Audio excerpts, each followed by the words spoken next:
On May 4, 2026, two American-flagged commercial vessels transited the Strait of Hormuz and entered the Gulf of Oman. They had been trapped inside the Persian Gulf since the beginning of hostilities between the United States, Israel, and Iran. Getting them out required a naval operation involving guided missile destroyers, over 100 land and sea-based aircraft, unmanned platforms, and 15,000 service members operating across multiple domains simultaneously. The operation was called Project Freedom, and when I look at how it was actually executed, the organizational structure behind it, the communications architecture, the legal framework, the specific units involved, I think it tells you more about the real complexity of this crisis than any of the political announcements surrounding it. So let me walk you through what I understand happened and why it matters for the 900 ships still waiting inside the Gulf. To understand Project Freedom, you first need to understand the problem it was trying to solve. And it wasn't just getting two ships through a narrow strait. The strait itself is 21 miles wide at its narrowest point. Under normal conditions, it handles roughly 130 vessel transits per day through a defined traffic separation scheme. Inbound traffic in the northern lane, outbound in the southern lane, with a separation zone between them. Since the onset of the crisis, that transit volume had collapsed to single digits on some days. Iran had declared the established traffic separation scheme to be a hazard zone, and there is evidence suggesting mines were placed in or near those lanes. The Joint Maritime Information Center advisory issued before the operation specifically warned mariners that transit via or in close proximity to the traffic separation scheme should be considered extremely hazardous due to the presence of mines that had not been fully surveyed and mitigated. That is the first time I have seen mines mentioned explicitly in an official advisory for the Strait of Hormuz. It changes the operational calculus significantly. You are not just escorting a ship through a contested waterway. You are escorting it through a waterway that may be mined, past a coastline controlled by a force that has demonstrated willingness to board and seize commercial vessels, with an adversary that has explicitly threatened to destroy any vessel attempting unauthorized transit. That is a fundamentally different mission than a standard convoy escort. The routing solution the United States established was to move vessels south of the traffic separation scheme through Omani territorial waters rather than through the established lanes where mine risk was highest. This required coordination with Oman. The Omani Coast Guard was designated to provide traffic control for the corridor, and it required the United States to establish what the advisory called an enhanced security area in that zone. Oman's role here is significant and often overlooked. Oman has historically maintained a degree of diplomatic contact with Iran that other Gulf states have not, and its willingness to allow its territorial waters to be used as a transit corridor for this operation was not something that could be assumed.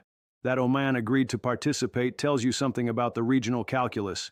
Even states that prefer to stay out of direct confrontation with Iran were willing to provide this level of support. The water depth in the Omani corridor is entirely adequate for deep draft vessels, anywhere from 100 to 200 meters depending on the specific track, so the routing was not a technical compromise. It was a deliberate choice to keep vessels out of the mine zone while staying within a framework that had at least some degree of international legitimacy through Omani territorial sovereignty. Now I want to talk about the organizational machinery that made this operation possible because this is the part that most coverage completely ignores. Convoying a commercial ship through a contested strait is not something you improvise. It requires a specific command and control structure, specific communications architecture, and specific personnel who understand both the military and the commercial sides of the operation simultaneously. The primary organization responsible for this is Military Sealift Command, MSC. MSC is the naval component that manages commercial shipping in support of U.S. military logistics. It operates through regional subcommands, and the relevant one here is MSC Central, based in Bahrain, which oversees commercial shipping in and around the Persian Gulf and provides logistical support to U.S. Central Command and the Fifth Fleet. MSC Central would have had a direct role in coordinating the movement of the two American vessels and in managing communications between the commercial ships and the naval escort forces. But there is a second organizational element that I find particularly interesting. Maritime Prepositioning Squadron 2, based at Diego Garcia. MPS-2 is a small squadron, significantly reduced from its Cold War peak, but it exists specifically to practice exactly this kind of operation. Moving maritime prepositioning ships through contested waterways, including the Strait of Hormuz, is a core part of what MPS-2 trains for. The convoy commodore for Project Freedom almost certainly came from this organization or from the reserve forces attached to it.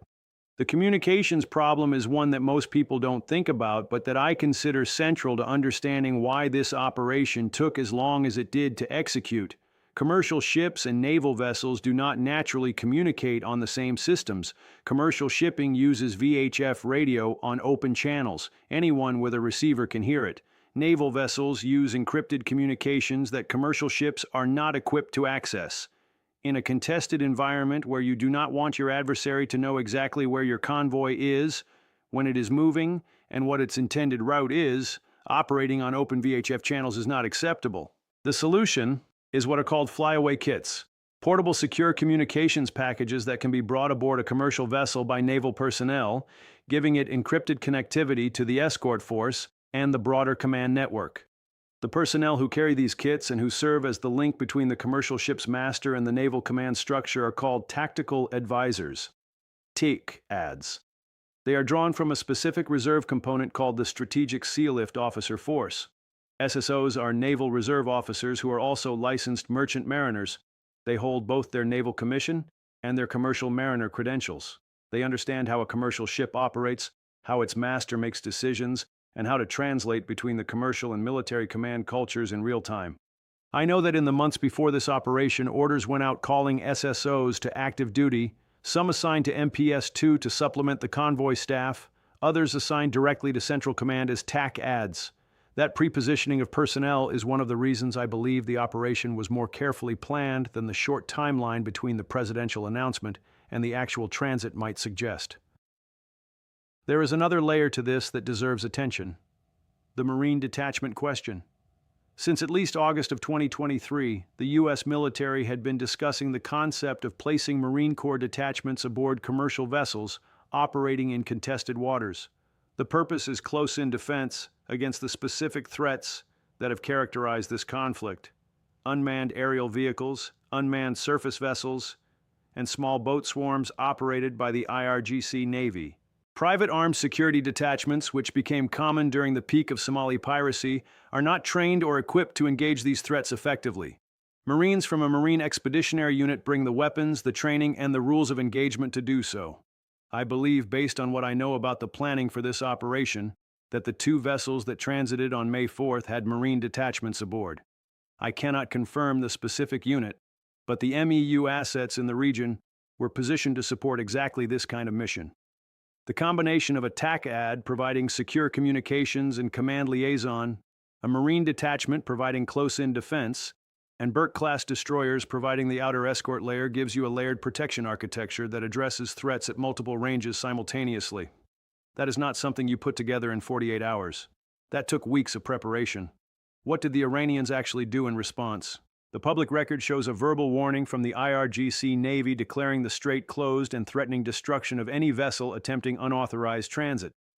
There was a report of an Iranian claim to have turned back a U.S. warship, a claim the U.S. denied, with the suggestion that what may have been engaged was an unmanned surface vessel rather than a crewed naval ship.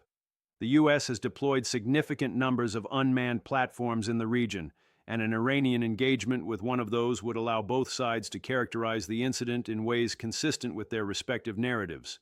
Beyond that, the two vessels transited and the IRGC did not intercept them. Whether that reflects a deliberate Iranian decision to allow the transit rather than escalate to direct confrontation with Burke-class destroyers and 100-plus aircraft overhead, or whether it reflects degraded Iranian capability following weeks of U.S. and Israeli strikes on military infrastructure, is something I am genuinely uncertain about. Probably both factors contributed. The Iranian military has taken significant damage, and the calculus of intercepting a commercial vessel under direct U.S. Navy escort with that level of air coverage overhead is very different from boarding an unescorted tanker in the traffic separation scheme. 2 ships out of 900. That is the result of the first phase of Project Freedom. I want to be precise about what that means and what it doesn't mean. It means the United States demonstrated that the operation is executable, that the organizational structure works, that the routing through Omani waters is viable, that the IRGC did not escalate to direct confrontation with a fully escorted convoy under heavy air cover. Those are meaningful data points. It does not mean that 900 ships can be extracted using the same method. The resource requirement for 2 ships, 15,000 personnel, over 100 aircraft, multiple destroyers, gives you a sense of the force multiplication problem. Scaling that to even a fraction of the trapped fleet is a different order of magnitude. The operation also does not resolve the underlying legal and diplomatic standoff. Iran still controls the northern shore of the strait. The mines in the traffic separation scheme have not been fully cleared. The competing blockades are still in place. And the negotiations between Washington and Tehran have so far failed to produce a framework that separates the shipping crisis from the broader nuclear and military file. Until those conditions change, Project Freedom is a demonstration of capability, not a solution to the crisis. There are 5 American-flagged vessels that were trapped in the Persian Gulf at the start of this crisis. 2 are out. 1 was in dry dock at the time and its status remains unclear. 2 remain inside. The question of why those specific 2 vessels were selected first, and what the plan is for the others, and for the hundreds of non-American vessels still waiting, is one I'll be looking at as more information becomes available. What I can say is that the sequencing suggests the operation was designed as a demonstration first and a systematic extraction second. Show that it can be done. Establish the corridor. Build confidence among the commercial operators still inside the Gulf that there is a viable exit path. Then scale. Whether that scaling actually happens depends on factors that are still in motion. In the meantime, the ships wait, and the oil stays where it is. In the next video, I want to look at something that has been running in the background of this entire crisis, and that I think is going to become increasingly important as it continues: the Jones Act question.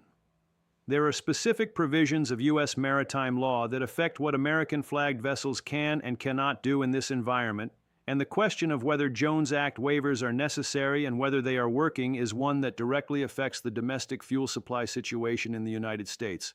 That is where I'm going next.